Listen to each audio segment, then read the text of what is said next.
Na závěr našeho programu nám zaspívá slečna Markéta Soukupová z Řežinčic, 3 oříšky pro Popelku.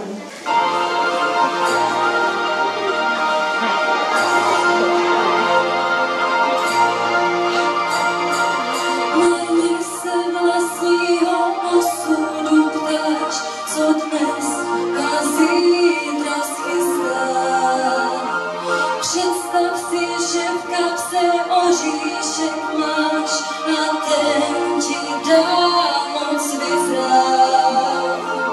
Na ty, kdo s cílem zlým chtít dráhu střížit.